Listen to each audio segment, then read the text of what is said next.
Hi guys, in this video I'm going to be showing you how you can obtain a lot of mission tokens every week.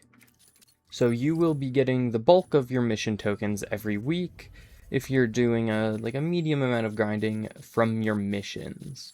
So here for the Verge missions, what you're going to want to do is you're going to want to go to here in mission briefings, and there will be a whole line of missions here. And so what you're going to want to do is stack all missions for one certain bot. So personally, I'm going to be playing a lot of Pinaka this week. So I'm going to just reset until I get Pinaka ones. These console capture ones are also pretty good to get because they are applicable to every robot, so you can also go ahead and accept these if you want. So here we have our first Pinaka one, and we'll just accept this one here. And we're just going to keep on refreshing until we get a full list of just Pinaka. All of the rewards for them will be the same no matter what. See the 500, 500, and 3 supply crates. All of them will be the same no matter who you choose or what type of mission you choose. So it's easiest to just choose all for one robot. That means you only need to run one robot for the whole week.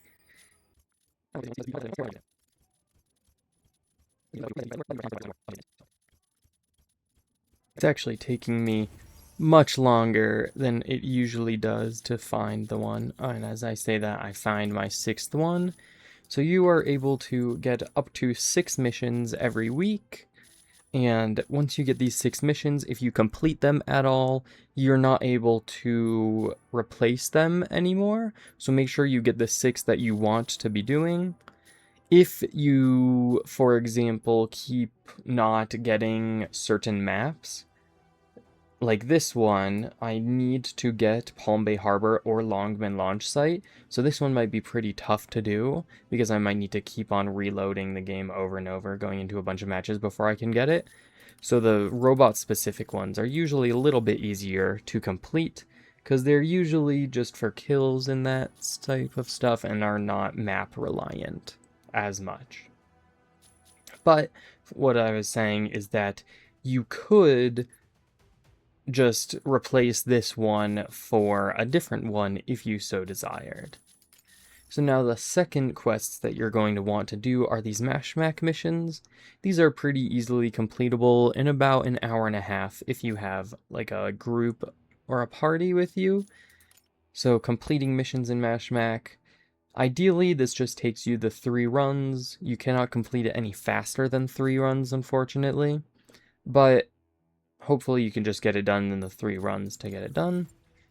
This one, this 9,000, is pretty easily achievable in 2 runs, but if you're doing a little bit more low-key runs, it might take up to 3. I've never seen 9,000 mission points in a single mission, but it might be possible, but that would be a really hard grind, and you wouldn't want to grind for just completing this one. Now, the restricted zones, you can actually complete this one in one go, and luckily you only need to enter the restricted zones. You don't need to actually beat them. So if you don't have a team to beat them, but you still want all the rewards, you are able to just drop lower level keys or higher level keys, enter them, exit them, and it will count for 1 point. So even if you're not able to complete them for some reason, they will still count towards your mission progress. And then finally, this extract items. This one, if you're extracting smart, should be pretty simple to complete in one mission, but sometimes it might take 2 or so. And so you can see from each one of these, this is 2,000 mission tokens as long as you have the battle pass, 2,000, 2,000, 2,000, and then all of the sortie or the combat missions here. These are all also 2,000s. So that is a huge chunk of mission tokens every week that you can get. Well, in any game mode, you also just naturally receive mission tokens at the end of the game. And this payout can actually be boosted in 2 different ways. The first way is by buying the Battle Pass. This will double all of the tokens that you get, as well as doubling weekly rewards, as I had mentioned before. And the second way is actually through Ace Strikers. This is a fairly new change for Season 4, but if a teammate finishes the match using one of these custom strikers, you will get 25% more mission tokens for yourself. And if you yourself use one of these strikers, you actually get 50% more of the mission tokens. This custom striker bonus does not stack though, so the most you can get is 50%. Even if everybody on the team is running one of these custom strikers, you can only get a max of 50% ever. The 25% also don't stack, so if you don't have one, all of your team has one, you'll still only be getting that 25% bonus. It does, however, stack with the Battle Pass bonus, so you will be getting this 200% bonus as well as this 25 or 50% bonus at the same time, which is really nice. Finally, you can get mission tokens through the Corite or Tubes right here.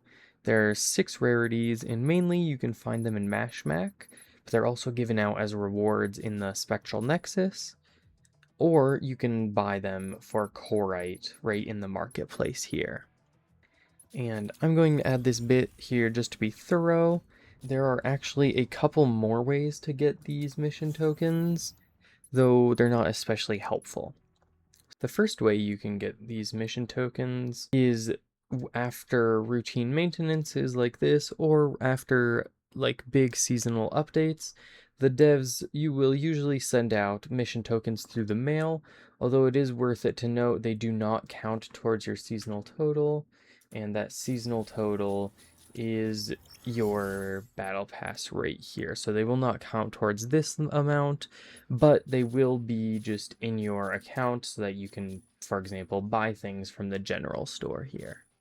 Also worth it to note that if you do buy the Matrix Battle Pass, or the Matrix contract right here, their Battle Pass, you do get this 15,000 Corite just to start it off, but there's nowhere else in the Battle Pass that you will be getting more of the mission tokens, so this is just a one-time 15,000 at the start of the season.